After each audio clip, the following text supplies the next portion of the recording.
So thank you everyone for coming today. This is a great turnout. We're glad that you're all here for our second panel discussion. This follows up from Should There Be an App for That? And this one is So There's an App for That, Who Wants It? So I hope that this will be informative and meaningful for everyone. Before we get started with introductions, I'd like Erica to give us a little bit of information on how to get on our listserv. We have a new way of getting on our listserv, as well as how to tweet questions if you're from the audience, not from you guys that are here, but our virtual people. Yeah. So if you just text hello to the number above, 919-551-3501, you'll go through a series of, you'll get a few texts back and you just answer the questions if you want to be added to our email list. If you're already on our email list and just want to test it out, you can also do that. And you can just tweet at mhealth@Duke. Any questions for our live casters? Okay. So today's panel. So there's an app for that. Who wants it? That's what we're talking about today. We're trying to basically better understand how we move our digital technology or health apps to market, and what are the things that we need to know about moving them into market or dissemination. And so we've assembled a group of experts who have some expertise in this area, and we're hoping to pick their brains a little bit and get from them their experience in this area. Before I introduce people, we'd like to thank some of the student-led groups for helping get the word out about this event. The Duke University School of Medicine interested in innovation and entrepreneurship group, DuSomi, DuHatch, and the Fuqua Health Club. They all were important in getting the word out today, and we're also trying to partner with these groups to bring them into the mHealth world. Also, if you haven't heard, there's a health club conference at Fuqua tomorrow, and Alden will be speaking at that as well, so you get to hear more of him. So, in February, we're having a Shark Tank event, so a pitch event. So we'd like you guys to think about your ideas and put them together. Maybe think of a team that you'd like to get together to pitch an idea, mHealth related, health related, using digital technology to intersect with health in some way. And we'll have more information about this on our blog, where you'll be able to fill out an application. We're going to pick some of the best entries, and we're going to invite 3 groups or 3 persons to come and present to a Shark Tank of experts that we'll try to assemble that will match some of the content of the submitted applications. So, and I like to call this a Shark Tank with soft teeth. So, we're not going to tear you apart here. We want to help. And so the winner of this event will be given a small cash prize. That's not the biggest winning, but the biggest winning is basically we will be able to put you in touch and help you network with people who have expertise at Duke that might be able to accelerate your idea a little bit further. So, with that said, those are our announcements, and please check the blog for more on that, and that should be forthcoming. So I'd like to introduce our speakers next. I'm going to start with Alden, since he's sitting right here. Alden Zecha serves as CFO and strategist for Sproxil, a US-based company that provides world-class brand protection and consumer loyalty solutions in an emerging market through software services that work anywhere there are mobile phones. So he's responsible for the overall strategy, finance, and administration of the company. He brings to the role more than 25 years of broad-range executive experience in operations, strategy, and finance, and a vast experience from work in more than 20 countries. Prior to co-founding Sproxil, Zecha co-founded and served as CFO of ultra-luxury travel, Private Sea, and was CFO of Mythos, a sustainability and corporate social responsibility social media website. Alden received his MSc and BSc with honors in chemical engineering from Princeton University, where he was a United Technology Scholar and holds a certificate in finance from the University of Virginia Darden School of Business. And he'll be able to tell you a little bit more about some of his ventures shortly. Our other panelist is Dr. Hayden Bosworth. Dr. Bosworth is a health services researcher and associate director of the Center for Health Services Research and Primary Care at Durham VA Medical Center. He's also professor of medicine, psychiatry, and nursing at Duke University Medical School, an adjunct professor in health policy and administration at the School of Public Health at the University of North Carolina at Chapel Hill. He has many jobs. They just do that time. His research interests comprise three overarching areas: clinical research that provides knowledge for improving patients' treatment adherence and self-management in chronic care, translational research to improve access to quality of care, and also he does research in health disparities. Dr. Bosworth has been the recipient of the American Heart Association Established Investigator Award, the 2013 VA Undersecretary Award for Outstanding Achievements in Health Services Research. This annual award is given to the highest honor for VA health services research, so quite a distinction. And a VA Senior Career Scientist Award. In terms of self-management, Dr. Bosworth has expertise developing interventions to improve health behaviors related to hypertension, coronary artery disease, and depression, and has been developing and implementing tailored patient interventions to reduce the burden of other chronic diseases. These trials focus on motivating individuals to initiate health behaviors and sustain them long-term, and uses members of the healthcare team, particularly pharmacists and nurses, as part of the interventionists. He's been the PI of over 20 trials resulting from over 240 articles, peer-reviewed articles, and he has 4 books to his name. The work has been or is being implemented in multiple areas. So he does basic behavioral research as well as translational research, quite a feat. Our next guest, let's go to Ed, so go in order here, I'll skip around. Ed Holzwarth. Ed is the founder of a mobile app development firm called Little Green Software. He founded this firm in 2008 after more than a decade of experience developing software for 3D games. So he has a vast experience in software development. At Little Green Software, he leads projects large and small for companies and clients around the globe, specializing in health, fitness, medical, and educational industries. Ed provides technical design and business guidance for each project. And in 2012, Ed co-founded Pattern Health Technologies to make it easy for individuals and healthcare professionals to track important health metrics and better manage chronic health conditions. So we're glad to have you here today, Ed. The final person over here is Hayden McMillan, and she is currently the digital health strategist at Smashing Boxes. She brings practical public health experience from work with the USAID Health Improvement Project, Care Malawi, and the UNC Water Institute. Katie wakes up every day excited about the opportunity to use compelling technologies to help people live happier and healthy lives. I think that's the way she woke up this morning too. So. Absolutely. Every day. Every day. So she's co-founder of the Triangle M Health Consortium. And if you're not aware of that consortium, Katie will be able to tell you more about that after our meeting today. Katie has a master's in public health and global health certificate from the University of North Carolina at Chapel Hill and a BA from Mary Washington College. During her 2 years at UNC, she successfully advocated for a public health entrepreneurship class to introduce students to the world of startups and served as the student government president. So with that said, I've introduced everyone here on the panel. I'd like for us to just start off briefly just talking a little bit more about what you've been doing most recently and how that kind of fits into what we're discussing today. And then I have some questions, but after we go through that, we'll let each of you kind of give a brief introduction. Please, Alden. Sure. So thanks a lot for that, Bernard. What we've been doing recently at Sproxil, our core product, our core offering, is a system used in the emerging markets to help consumers protect themselves from purchasing counterfeit products. Primarily, we focus on pharmaceuticals.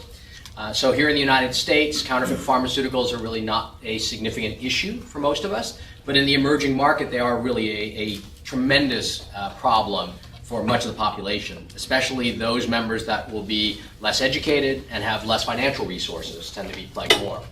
So we have both an app, and actually several apps, that work with our system, as well as we have the ability just to take text messages or straight voice for our system as well, because we recognize that many of the people that we're trying to serve don't have smartphones.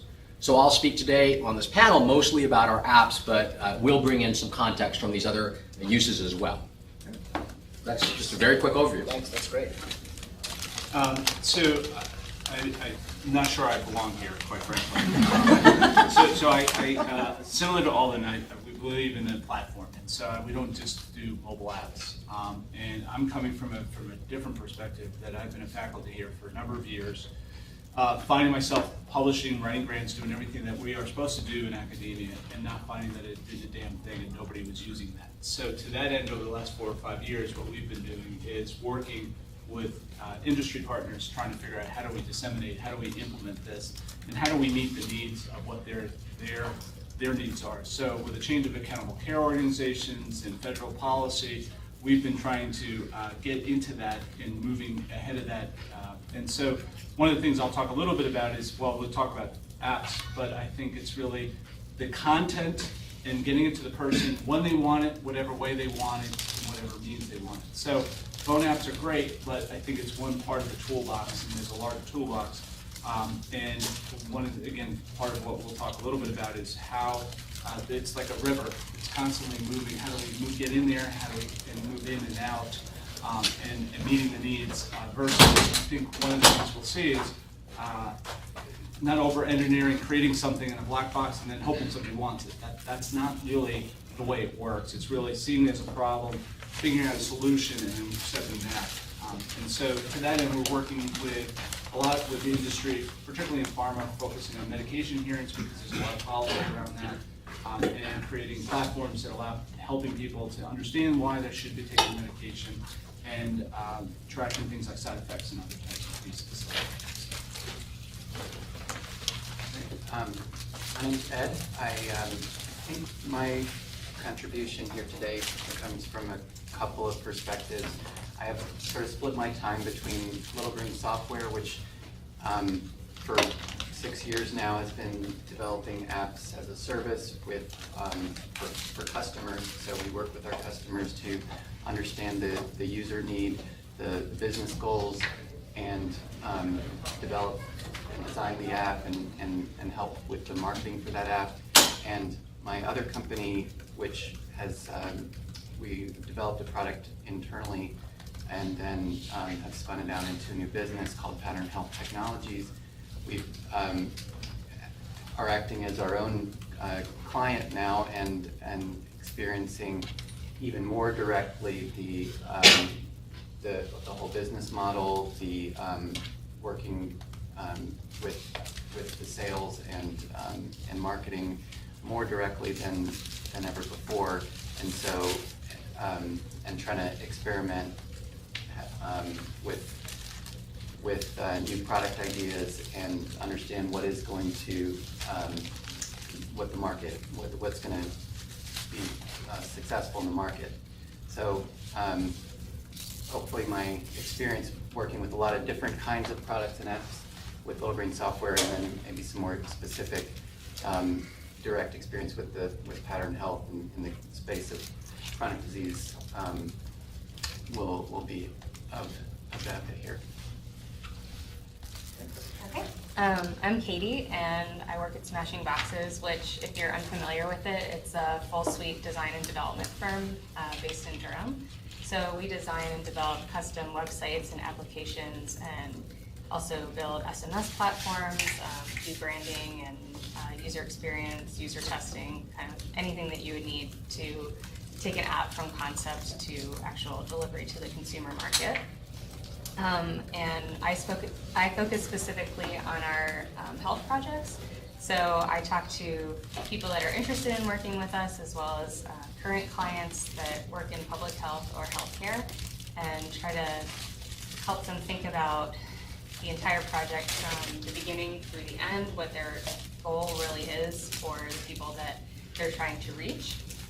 And then also strategizing, and an area that I'm really passionate about is helping NGOs start thinking about diversifying their revenue stream instead of relying completely on grant funding. So started to get into that area a little bit, and it makes me really excited. So, thanks everyone for coming in. I want to open it up for the audience. So if any time you guys have questions, please let me know and raise your hand and ask your question. I prepared some questions here, not to put you guys on the spot, but just to kind of get us talking a little bit. But please do interrupt.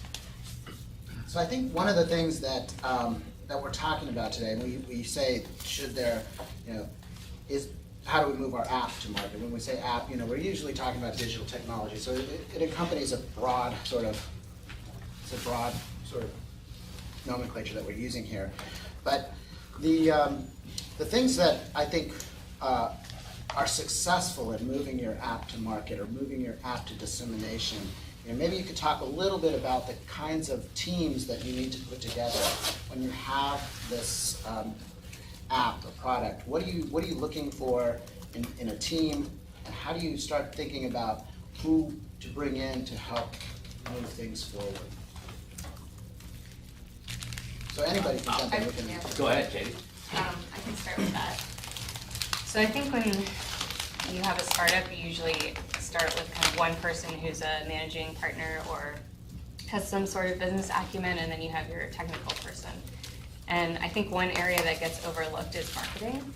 And often if you're really good with financials, you might not be as good at the marketing side of things. But in order to continue to get users, you need to be building some buzz, getting the word out there, putting out PR information on various social platforms and working with news groups. And I just recently downloaded this app. It's called Next Glass, and it's an app where it's kind of feeds into the beta testing bit, but they did a big PR push where you could download it for 24 hours.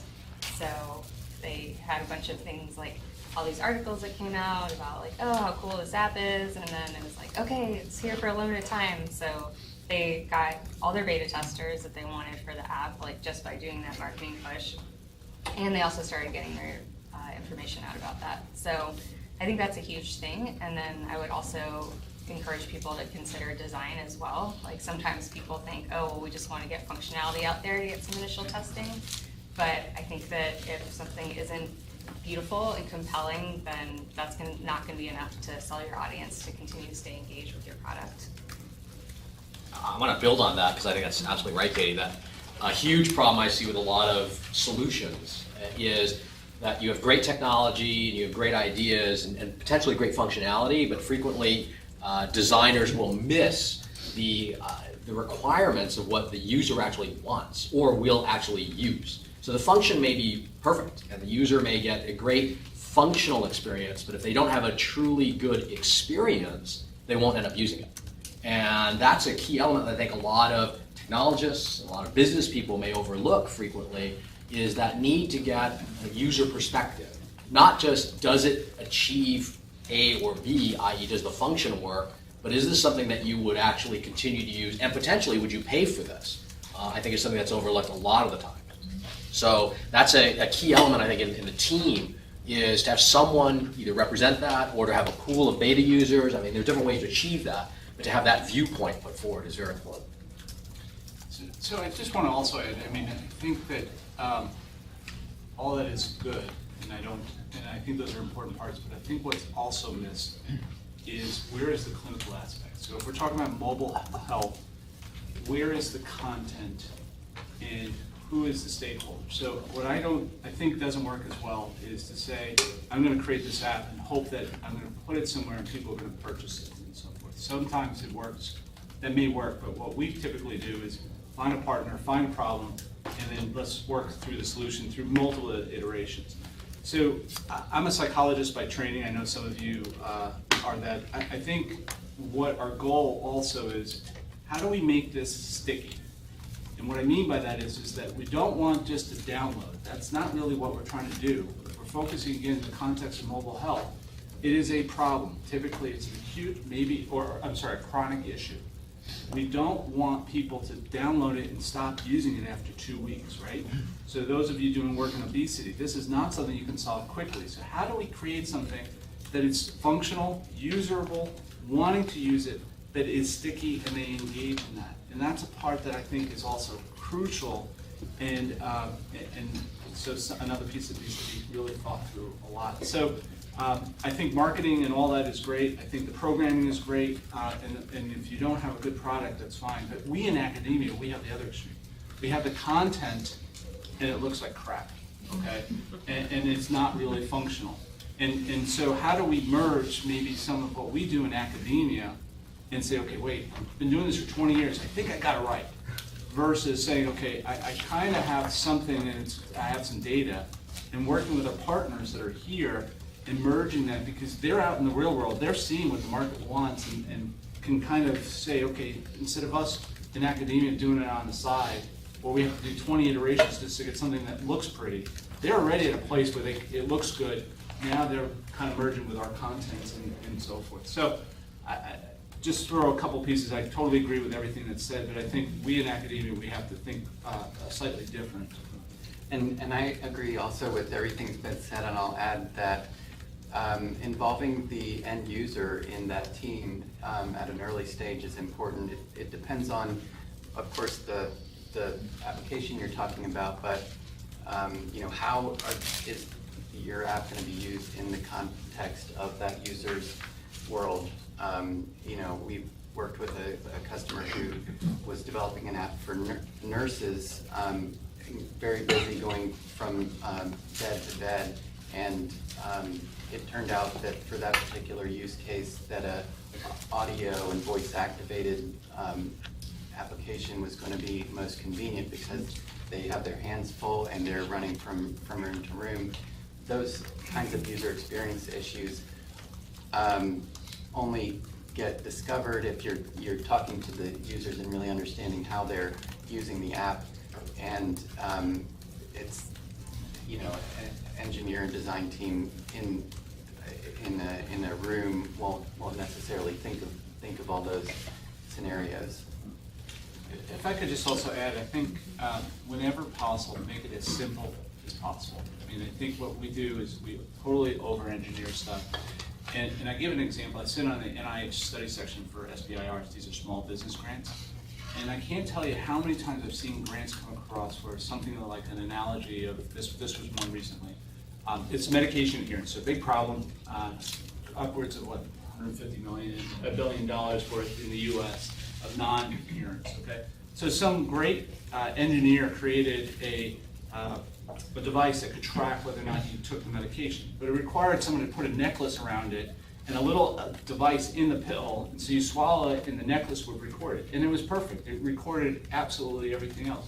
Now, I'm not going to put on a stupid necklace just because so now I have non-adherence to the necklace, right? So great product, but no clue of how it would ever be used, and where's the cost? That's the other thing. So we have to be mindful of what these costs are. There's great stuff out there, and it may be that it's right for the certain population, but if it's going to cost $100, and I'm looking to the healthcare system, there's no one's going to pay for $100 per device. So scalability is really important as well. So I just use that as an analogy of some of the things that at least I'm seeing, and I think is the technology gets ahead of us before the content and where we really are. I want to build on that because I think that's absolutely right, that there are so many examples of wonderful solutions that are massively over-engineered. And that doesn't make them unworkable. It just means that they're not going to be economically viable or actually sustainable in the real world. We use that as a design constraint. When we thought about our current solution and as we're rolling out improvements to that, our design constraint is, can we get someone who's illiterate in the emerging market to be able to use our solution and understand it with effectively no education? And I don't mean that they have no formal education, but also that we cannot educate them about whatever we're delivering to them. And we're not always right on target, I'll be the first to say that, but I think that we're frequently close to it. And so that's the design constraint of simplicity, is how do you get someone who isn't well formally educated, isn't literate, and yet they want the value, they want the content you're delivering, And so how do you deliver it in a way that's easy for them to understand, easy for them to use, and they will keep using it, to your point, Hayden, earlier about stickiness? So I think those comments are right on. I think you know, the ideas of trying to get the end user involved from the get-go is key as well. I think, you know, sometimes knowing when you have something that's a good idea, and you know, when is it overcomplicated idea, when is it a good idea? Like, maybe you could talk a little bit about that in terms of when do you know you have a good idea? And this might also be involved with, you know, the stakeholders and how you might bring them into the market. But you know, sometimes we have lots of ideas. Some of them are not so good, and maybe we shouldn't pursue those ideas. But how do you know when you have something good, you know, that you think this is marketable? This could go to market.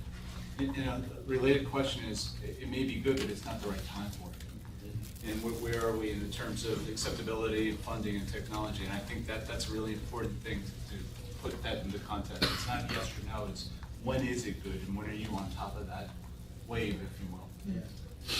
So do you have any experience with sort of that, you know, sort of knowing what kinds of factors kind of click when you think this is actually going to make it, you know? Well, you know, you get a lot of, whenever you float your idea with your friends or with, you will get, you're gonna get feedback. So, you know, starting there, I think, is a good place. But in general, talking to the people who are gonna be your customers and the users is what you wanna do. And you can sometimes get interest, but an important question is whether people are willing to pay for it. And if the app is something where the revenue is coming from a paid app, and so yeah, those are kinds of, I think those are questions that can be answered by starting by talking with people and doing some marketing experiments to see what resonates. I would add some indirect aspects as well. I recall recently an experience where we had a program that was being done in Medicaid, and so these are low-income individuals. And typical, like, researchers, the grant was coming to an end, and we said, well, sorry, thanks for participating. We really found it useful. Good luck to you. You know, and this was a couple of years ago. And then they came back to us and said, wait, you're going to take this away? And I said, well, I don't have any funding for it. And I stopped and realized that we as researchers and what we're trying to do is, you know, that avoid those problems. So my reaction was, if this is something you really want, then go advocate for it, help us, because I really want to do this, and I'll work with you. And so they were actually our best voices. And subsequently, it's now part of all of Medicaid rolled up into that. And so now, profitably, no, there's no profit, but was it the right thing to do? So I think sometimes hearing that voice as well from your customers and that you know, it's a hard job what we're trying to do. And so when you hear them and saying, I like it, I want it, you know, it can get, Katie was describing getting up in the morning. You know, there are times I don't want to get up, but if I know that there's somebody that wants something, then maybe it is. So anecdotal, I mean, it's anecdotal. I mean, obviously you can do it by downloads, cost, and income and all that. I mean, but I think that you have to have a level of passion that's beyond that, and the pieces that you need to think about that are going to help more. Yeah, and I just want to kind of build off of what Ed said, you know, about talking to people about your ideas. You know, we talk to tons of people that say, okay, we need to sign an NDA before we talk to you about our idea, and we're like, that's fine, but the likelihood that somebody else has an idea exactly like yours or very similar to yours is probably pretty high. And in order to even think about, you know, dropping a couple $100,000 into making a product, like, you should probably have validated it somehow. And the best case to do that is just, like, sit at a coffee shop if you just don't even have the bandwidth to get testers, or to, you know, you don't want to ask your family because you know your grandma's going to tell you everything that you think of is amazing. So Or she said, how do I turn this on? just, like, you know, sit at a coffee shop and, like, go ask random people and say, like, hey, like, would you use this? Or, hey, I have this, like, kind of idea, what do you think about it? And that kind of stuff. And that can kind of get things rolling. And, really in the end, it's going to, the person that, 5 people have the same idea, the person that can execute it the best is going to be the one that is really successful. So it's not always about having the best idea, it's also about having the follow through with it. And I think we often see that the best apps are the ones that do one thing really well. And I know that coming from a public health background, we're like, well, we need to give more, like, what if it's not enough information? And like, people can just get totally bogged down by that. And if you think about the things that you use on your phone, it's like, okay, your maps literally shows you to get from point A to point B, and that's all you need it to do, and it's great at that. People love Instagram because it's just photos, and you get just a short amount of text to caption it. And so that's why they're kind of gaining on Facebook right now, because it's like weeding out the noise. And so, yeah, I think you just have to think about your audience, what they want, give them something simple that's usable, and farm it out to as many people as possible to try to get some validation for your concept before you go full scale. Even Facebook is splitting itself up now too. And they've already split off messaging, but it's splitting off more, from what I understand. Yeah, I definitely would build on some of that. Is keep it simple, keep it on target, definitely, and also get the users to test it. I think one thing that a lot of technologists, at least, and maybe others, but definitely technologists overlook, is not necessarily building it to test it. You can get a lot of feedback on a piece of paper with hand-drawn sketches. And frequently that feedback will tell you whether or not your idea is even worth spending hours, weeks, months building something that people either don't want or do want. So I think it's right. Get that feedback, get it early, and don't feel like you have to have the thing finished. Because I see so many technology companies, not just in the health space, but elsewhere as well, but also in the health space, where they feel like they have to build it to completion before they show it to anyone. Both for confidentiality reasons, because they're worried about exposing their idea, maybe having a competitor take it, but also because they think this is so cool, I love it, therefore the rest of the world will love it. And that's frequently not the case. It might be, but you might get great ideas from others as well, where hand-drawn cartoons are cheap, first of all, and they're outrageously fast, because you can go home tomorrow and draw a whole new set and come back and say, I've completely changed my concept, here is a new thing, what do you think? So it's a really quick way to do cycles, to get feedback, and it effectively is zero cost or near zero cost. And I think people overlook that too many times. Yeah, and even if your fundamental concept is validated, often that kind of feedback gives you, refinements of it and just makes it stronger. One thing I was going to add for a product that is out in the world, we found it really nice to use a tool called User Voice. And there are a lot of tools like that out there where your customers can submit ideas and vote on them. And so, of course, we can seed the database and give some of our thoughts on what ideas we think are good, but having the ability for users to say, yes, we really do want to track our weight in this app in addition to the blood pressure, having all those votes for that addition is something that we can consider in the next time we're discussing the product roadmap. So I think that helps as well. Is there any kind of parallels with that within research or healthcare where we can get feedback instantaneously? Do you see any of that on the horizon?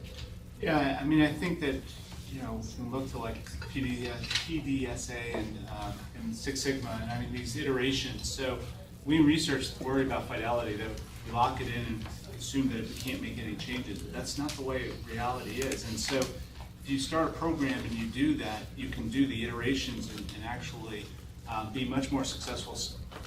There's some really cool methodological models out there, wedge designs and MOST and other things. So it's coming along, and I think there's a course I'm teaching for the first time on implementation dissemination over at the CRTP.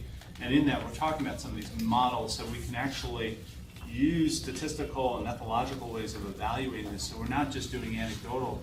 And I can tell you that, for particularly startups, this is key, is having data. data from an outside source that documents that, whether it's the return on investment, the qualitative data, the quantitative, you can say and yell all you want, and you can have 5 people that will speak on your behalf, but if you don't have data, particularly if you're looking for funding from VCs and other stuff, they're not going to look at you. So, and that at least is my experience. So having that real data and capturing in real time, but you don't want to do a 12-month trial, right? You just don't have that luxury, let alone the market and everything else is going to change over 12 months. So I think putting those pieces in the model and the infrastructure, and that's what DHI, the Duke Innovation Health Institute, is trying to do right now, is to create a living lab so that there's opportunities to test this in real, have the infrastructure there in place to help support Duke-related individuals. But I also, one other thing too is reasonable expectation. Where are you with the product? Because I think one thing we just recently experienced was, so we were just asked to do a proof of concept. It was a small amount of money. It was something with blood pressure monitoring in South Carolina. And we created it, and we got it up and going in 2 weeks. They turned around and said, well, where's all the legal stuff? And I'm worried about all the HIPAA requirements. And we're like, no. You just gave us $5,000. That's the proof of concept. You want to create this ironclad, program that's behind the firewall that's going to be used for a million people. That's a different product. That's a different beast. And we can get there, but you can't just assume that because we created this off the shelf for you and got that up and going in 2 weeks, that's it. So I think part of that too is me being fair to yourself as well. You can't get to that ironclad model unless someone's going to give you a whole bunch of money and put it up front versus starting small and moving down the continuum. And I think that's something that we've learned, that we have to be very clear with our partners about what the expectation is. That's a very important point. Please. Hi, my name is Elise Tulene. I'm a first-year MSc student in the Global Health Department. I'm wondering about collaboration in M technology. It's said that that's one of the big kind of flaws right now, is that so many people are working on the exact same thing and not collaborating to make it better. So I'm wondering if you can talk a little bit about the collaboration both in the research process and in the development process. I can speak to not from the research side, more from the development and build side, I guess. Collaboration is tough. So it's a great idea. Everybody, I think, comes to the table saying, I want to collaborate. It's difficult because you have, first of all, you may not have similar views. You may have different views, different goals. So that will cause problems, obviously. We want to collaborate. But even if we want to collaborate, the reality is that we're people. And so we may approach the same problem with the same goal, the same end result target very differently in how we design for it. We may also just, unfortunately, have different personal egos. I may want more control over it. You may want more control over it. We're going to have an issue there. I may want less, maybe, notoriety in public. You may want more. Maybe we can agree on that. Maybe we can't. So collaboration's not easy. Now, I'm not saying it's a bad thing. I think it's a great thing. And I'm all for the concept. But it's, King's point earlier, concept is only one thing. Execution is very different. So execution of collaboration, it can be very, very difficult. Right? Especially, I think, if you're looking at a for-profit model, it frequently becomes even more difficult. Because now there's a financial aspect of how do we split that, share it, or do we split that and share it, or do we just compete? And we say, let the marketplace decide how we're going to share that, right? And let them decide. So at least from an execution perspective, I think that you will find there are companies that are interested in collaboration, and there's a lot of talk about it. There's much less actual reality. I'm not saying that it doesn't happen. I think it does, and I'm all in favor of it. We actually have a person on our staff whose entire job is to get us partnerships and work with our partners, right? In non-competitive collaborative ways. So that we've actually made that a position in our team.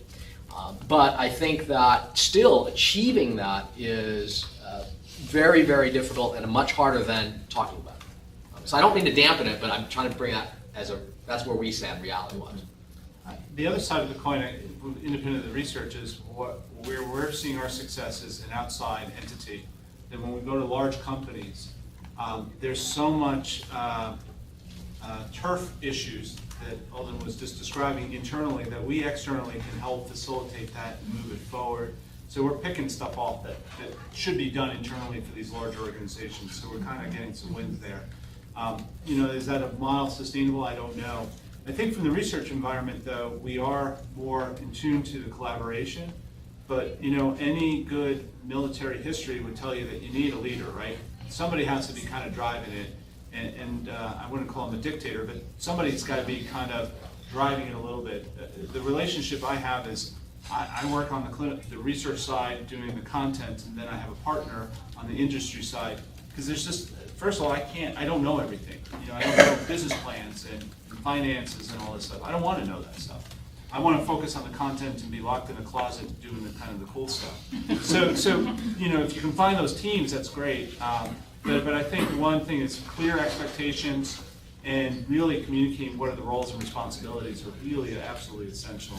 And I'll just make a comment since you asked specifically about global health, and that's what my background is. And if you just even Google like mHealth pilots in Africa, or even a specific country, it will show you like district by district what different NGO is working in different areas. And it's just like, and everyone wonders like, why don't we have scale up? Why doesn't anything ever like really happen? And it's like, part of that is based upon the funding model and the fact that, all these different NGOs are competing with each other for their own turf, and they have their egos and they want to be the one that does this one thing. But it's really hard to get from pilots to scale if you don't actually start, either just giving out less money to do pilots and more money to just try to do something from, the other, okay, going back a little bit. So like normal grant cycles are 5 years, and usually that's not even enough to take something, that's barely enough to run a pilot. Like you need more time to take something to scale that's gonna go across an entire continent or an entire population. So yeah, that's a bigger issue than what we can address here at this panel. But yeah, I think that the way that funding for mHealth solutions is going is not gonna be sustainable, and we really just need to think of a better way to do it. Did that kind of get at what you're asking about? Yeah, I've looked at some of the pilots in Uganda, and you can see like there are many, many different pilots, and there are no actual scale-ups. And it seems kind of absurd with research money that is so limited to not be trying to collaborate more. And in some way, that kind of speaks to what we're talking about in terms of like not scaling, barriers in scaling apps, either whether it's going to market, why is it just sticking around on the free download and not really actually making any money, or if it's scale up for actual health, improving health, why isn't that happening? So I don't know. Did anybody have any thoughts about anything else about the scale ups or barriers to? I think to the questioner's point, is in the global health realm, there used to be, and I think it is changing a little bit to Katie's model in the positive way. There used to be a lot of funders who measured their success based on neither number of ideas or number of projects funded, which by definition, if you're measuring on projects funded or ideas, you're going to favor smaller outlay and more of them, because I'm going to get the quantity I measure myself on. I think you're seeing a fundamental change now with at least certain donors, where they're looking at either constituents reach, population reach, or things of that sort, which will tend to favor a more either collaborative model or more of a scale-up model. But I think that that's a shift in progress that has not fully happened yet. So I think that if you come back to that question 10 years from now, I'm not saying we should wait, but if you come back to that question 10 years from now, it's likely that you'll have a very different perspective on that, because there are definitely some major funders that are changing their mindset and their metrics and the way that they report out to their donors or to their funders, and that's going to then shift the marketplace. It may not happen fast enough, though. Yeah, absolutely. So I want to take it a little bit to the darker side of innovation. We need to basically learn how to fail fast, right? And if we're going to move things forward. So, what are some of the lessons that you've kind of learned through failure, essentially, that you could impart on others that are innovative in spirit?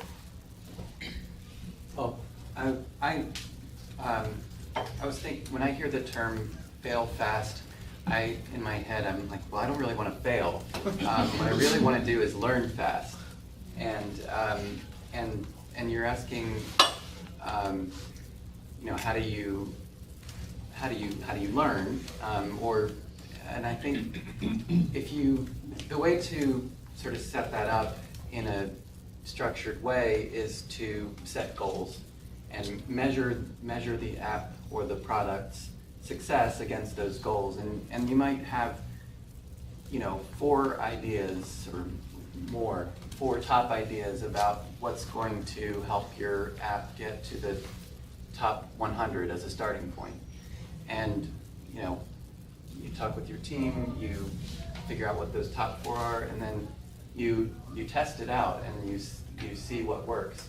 And I would say if nothing works, maybe you fail. But usually in that process you're going to learn, and hopefully you're going to find one that is the best idea, and then you'll come up with 3 other ideas in the process. And that, the top 100 thing is one example, but it applies to all aspects of the product. Maybe it's, a particular feature or a particular part of the product or marketing question. Anybody else want to? So I think it's really key to have systematic evaluation in place so that you're constantly evaluating and gathering data. I think we in academia are trained totally the opposite way. And so most of us, we live and die on R01's 5-year funding. And so try to imagine what our technology was, let alone 5 years ago. Okay? And so that takes 2 years to write the grant, 5 years to do the research, 2 years to publish it, 9 years. I had hair back then. So we have to put in place, this goes back to my point of having methods and appropriate evaluation. There should be never, for every experience, there should be something that we gain from it. And I think part we don't execute because there's fear of not getting it right. Well, if you put in the right evaluation, you're going to get something out of it. You may not get the results you want, but you're going to learn something. And I would say that if you're not learning something at every stage, then you have fundamentally a problem. And so, honestly, I can tell you after doing a number of trials and programs, we haven't fixed it. It's still, there are issues that will always be arising. The communities change, the timing changes, policies change. It's never going to be perfect. But if I don't execute effectively and efficiently each time, then I'm going to be dead in the water. So the goal is this time it took me 3 months to get it up and going in meeting 7. How do I get it to 2 months? And then how do I get it to 1 month? And so forth. So that to me is what some of the things that I think are really the key components. So it's not quick to fail. It's quickly learning. I think it's everything.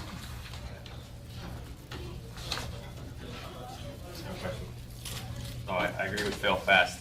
The trouble we have is, at least the students here, is it's very resource intensive in terms of time and money to fail, even though you will learn from failure. So you have any ideas on how we can fund our failures, or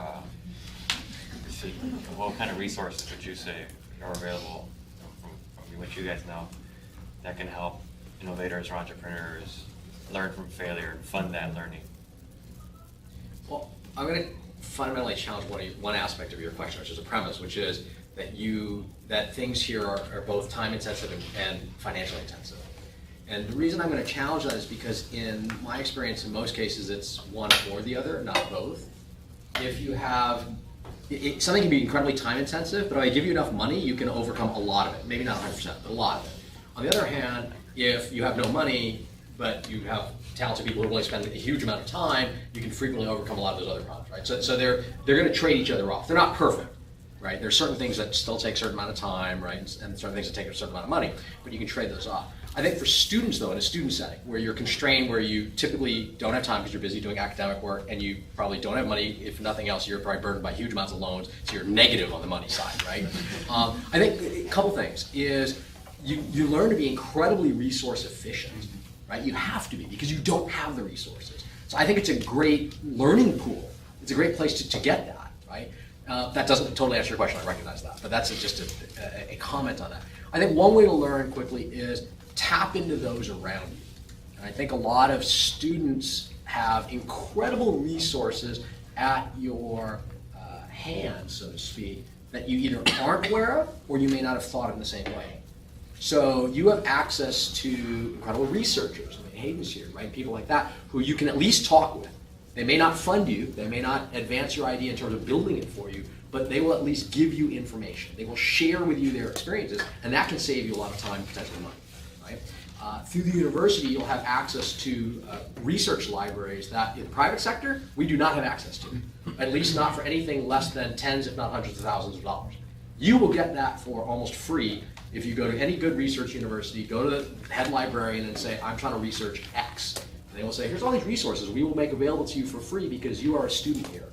And as long as you keep paying your student bills, you get access to that, right? There's actually an argument that says, and we've looked at this, do we hire a student purely to access the research opportunities that they have, right? I mean, there's actually a financial trade-off there, and at some point you say, yes, it's worth it. I will pay the student their fee because I can access the $100,000 worth of research that they had access to that I'd otherwise have to pay.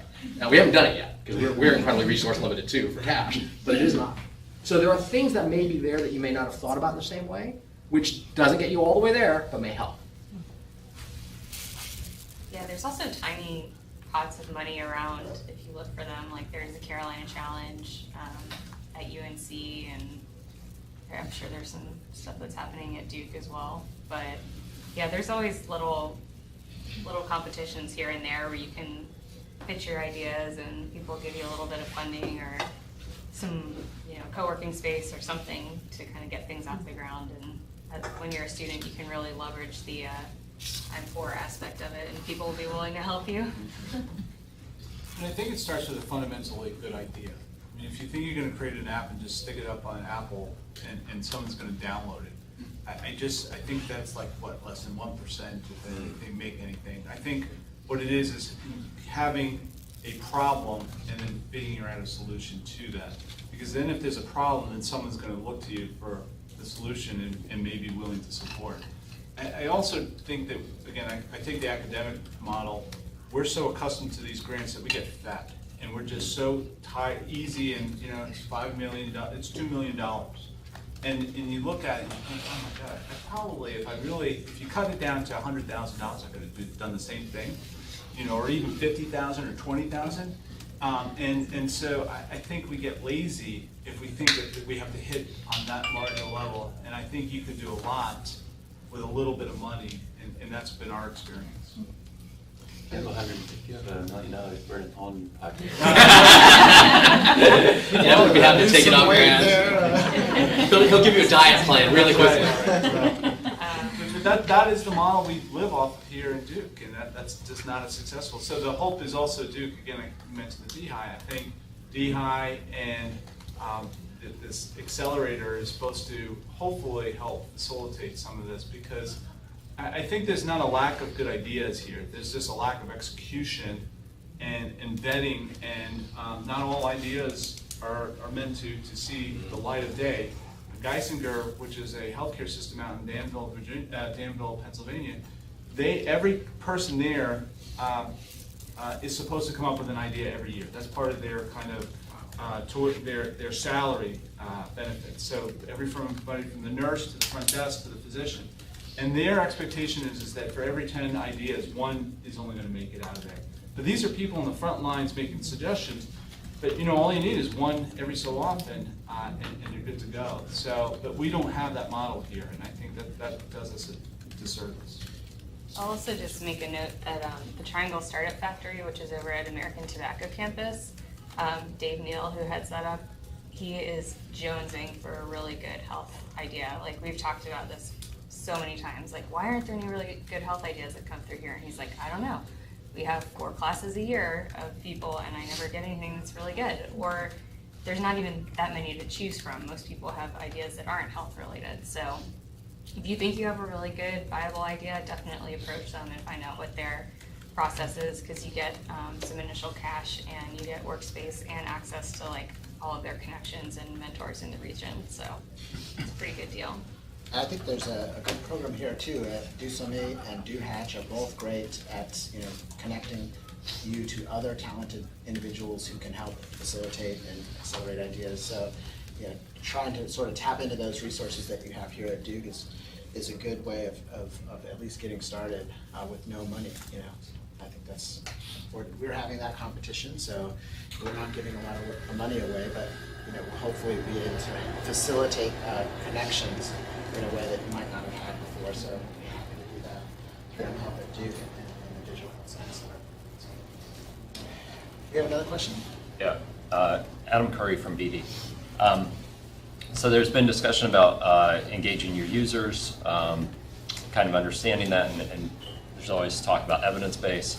And Hayden, you've talked about some of the collaborations you've done with industry. I'm sure students, as they're thinking of ideas, want to know how to get that, real world exposure to patients and doctors. Is there an avenue, or could you talk about how you've gone about that, or what you know about how others can access that expertise in the clinic here at Duke? So I think it's still being developed, and I think it's a really important thing. I think part of it is aligning with collaborators that can help facilitate that. I think DHI is supposed to be creating this implementation lab where there will be that infrastructure. It's not to say every project that's going to come in will have access to the providers, but I think one of the things that we're missing, as you're alluding to, is the stakeholders are, but it's not just the patient, it's the provider. How do I, if you're the provider and someone comes in with 20 different apps, how do I know which is a real app and what do I want to do with them? Excuse me. So I think those, if the lab goes forward, that will help facilitate it. I think collaborating with investigators or faculty that can open those doors, because now if we are in those situations, there's a level of IRB and other stuff like that. But those aren't big barriers. It's just really finding this goes back to the collaboration, people that are willing to mentor, collaborate. You have a good idea, and sometimes it's you offering something, and you all have expertise and knowledge. And so if you were to come to me, for example, I'm not a clinician, but I could make that available. But if it's something that I could see that would be a benefit to the patients that we serve, or something we could add into it, put into a toolbox that we're creating, great. But it's got to be a two-way. So I think those are key components. But I think this is going to be the future, is getting that provider perspective, and I think we're at Duke trying to work towards that now. Many of the doctors I know are so busy that the best way to get a few minutes of their time is bring them dinner. It is hard to find time a lot of times. I think being at a university, maybe you have a little, maybe running into them is a little bit easier, but yeah, find a way to fit into their schedule that doesn't disrupt their schedule. Yeah. I mean, I think every clinician is not going to be open to or interested at all. So if there's a resource, and I think you mentioned DHI, which I'm not familiar with, but if there are resources like that, that could be I mean, the most important thing is aligning with their interests. I mean, if they're not interested in what you have to offer, then it's just not going to work. And so again, it's that two-way interaction, that if you can offer them something that's going to help them, maybe at least see, not decrease salary. So that's the other thing. Some of these things may, if you don't have a business model for them, they're not going to touch it. So you have to think about that and help them sometimes see that. What's the reimbursement? Things like that. So anyway, so there's some pieces to think through. Yeah, I mean, so we are here at mHealth at Duke, and the Digital Health Science Center. You can come to us, email us, and if we can't answer your question, we can at least help facilitate some connections. So definitely DHI is the same way. So there's groups here. So I think we're running. Go talk to Ricky. Yeah, Ricky too. Ricky's right here. Ricky's a pediatrician. Raise your hand, Ricky. So you can find people if you want. I think we're going to have to stop. Right, we're scheduled to stop at 1. maybe have a question. Can It you- may be relevant to the group. Okay. When you, let's say you go past concept and you have a working prototype, because we're working in health, we need a 510K trial often. And so what resources do we have here at Duke, or is that part of DHI where we can partner with folks to do 510Ks? And a little bit orientation around that whole process for entrepreneurs. So I can't speak for DHI, but there's an RFA there. Bernard's already mentioned a number of times the funding mechanism there. I think there's also, quite frankly, I'm not sure sometimes you need money. So our group has infrastructure. We have the RA, the project coordinator, the analyst. If you're willing to do the programming, then all you need is somebody to help facilitate that. So don't get caught up in the money per se. Is it a good idea? Is it aligning with somebody that they want it and they could see it? And then it's having a transparent conversation, because as a psychologist, I'm not sure there's altruistic behavior. Okay, so if you have something, it may be that somebody may want to, down the road, be part of the equity or something. I mean, these are things you just have to kind of work through. But you have something to offer, and if you're just only looking to say, I need $10,000, and I'm not thinking about what I have and it's meeting a need, and what the bigger picture is, then it's sometimes less, it's easy to say no. All right, we're gonna have to break. We're already over. This has been a great discussion, great panel discussion. I'd like to thank everybody on our panel.